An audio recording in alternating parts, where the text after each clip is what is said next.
कानून का बढ़ता शिकंजा, क्या खत्म होगा क्रिप्टो का जंगल राज? डिजिटल चोरी के आसान दौर का अब बहरे में से अंत हो सकता है।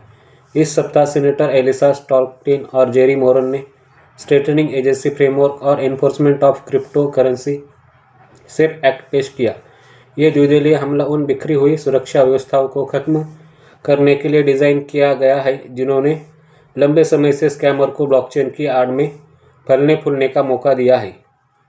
यह विधेयक एक उच्च स्तरीय संघीय टास्क फोर्स की स्थापना करता है जो अमेरिकी प्रवर्तन की दिग्गज शक्तियों, अमेरिकी ट्रेजरी, फिनसेन, सीक्रेट सर्विस और अटॉर्नी जनरल को एक साथ लाता है।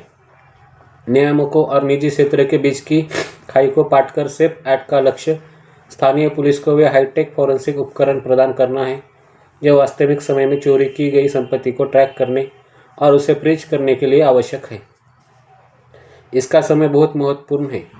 FBI के आंकड़ों से पता चलता है कि 2024 के दौरान क्रिप्टो संबंधित निवेश घोटालों में अमेरिका से $9.3 बिलियन ठगे गए, जो पिछले वर्ष की तुलना में 66% की भारी वृद्धि है। इस डिजिटल हमले का सबसे ज़्यादा खामियाजा वरिष्ठ नागरिकों को भुगतना पड़ा है, जिन्होंने पिग बुचरिंग और जालसाजी की बढ़ती परिष्कृत योजनाओं में लगभग $3 बिलियन गंवाए हैं।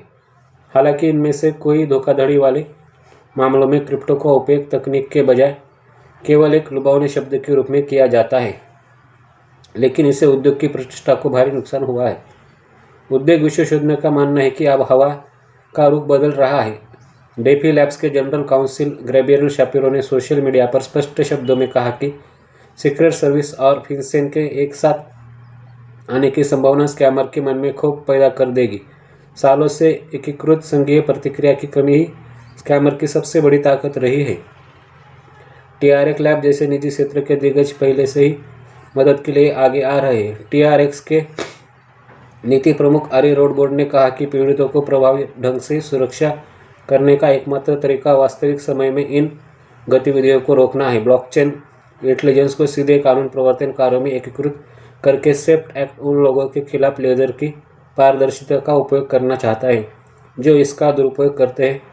औसत निवेशक के लिए ये केवल एक नया कानून नहीं है, यह एक सुरक्षित और विनियमित डिजिटल अर्थव्यवस्था की दिशा में पहला सार्थक कदम है।